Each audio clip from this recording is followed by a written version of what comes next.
Comment aider votre enfant à gérer ses émotions? Guide pour les parents. Bonjour, et bienvenue sur Parents Zen, la chaîne qui est au service des parents, pour le bien-être des enfants. Aujourd'hui, nous allons parler d'un sujet crucial, aider votre enfant à gérer ses émotions. Les émotions de base comprennent la joie, la tristesse, la colère, la peur, la surprise et le dégoût. Chaque émotion a son rôle et son expression unique.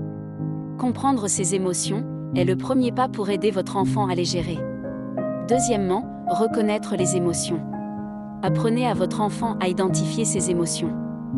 Des outils comme les cartes émotionnelles peuvent être très utiles. Vous trouverez un guide des émotions à télécharger dans la description. Il est important de valider les émotions de votre enfant. Cela l'aide à se sentir compris et en sécurité. Pour les émotions difficiles comme la colère ou la tristesse, des techniques comme la respiration profonde ou la création d'un espace calme peuvent aider. Quatrièmement, encouragez l'expression positive des émotions.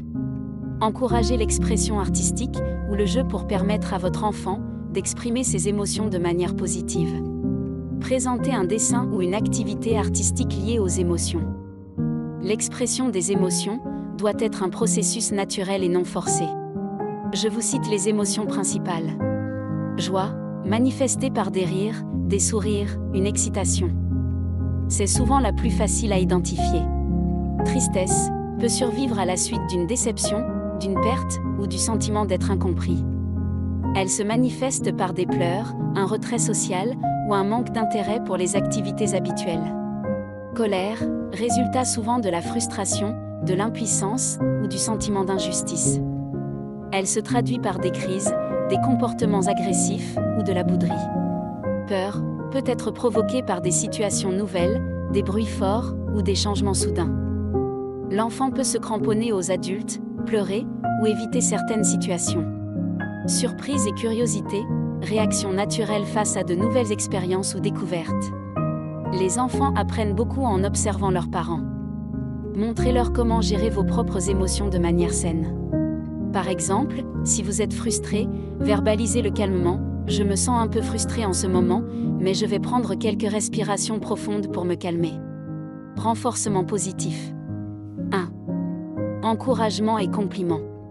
Lorsque l'enfant gère bien ses émotions, reconnaissez-le et complimentez-le. Par exemple, j'ai remarqué que tu as pris une pause quand tu étais en colère, c'est super. Cela renforce les comportements positifs et encourage l'enfant à les répéter. Réflexion et discussion. Après que l'émotion soit apaisée, discutez avec l'enfant de l'expérience. Par exemple, comment te sens-tu maintenant? Cela aide à développer la réflexion et l'apprentissage émotionnel. Lien avec des expériences de vie. Reliez les émotions à des situations de la vie réelle. Cela aide les enfants à comprendre comment les émotions impliquent divers aspects de la vie et comment les gérer dans différentes situations. En accompagnant votre enfant à traverser ses émotions, vous l'aidez non seulement à comprendre et à gérer ses sentiments, mais vous renforcez également votre relation avec lui. La gestion des émotions est une compétence vitale qui sert de fondement au bien-être émotionnel et à la résilience tout au long de la vie. En tant que parent ou soignant, votre rôle est essentiel pour guider et soutenir l'enfant dans ce voyage émotionnel. Merci d'avoir regardé cette vidéo. N'hésitez pas à poser des questions dans les commentaires. N'hésitez pas à liker et partager cette vidéo afin d'aider d'autres parents dans leur parentalité. Merci et à bientôt dans une prochaine vidéo.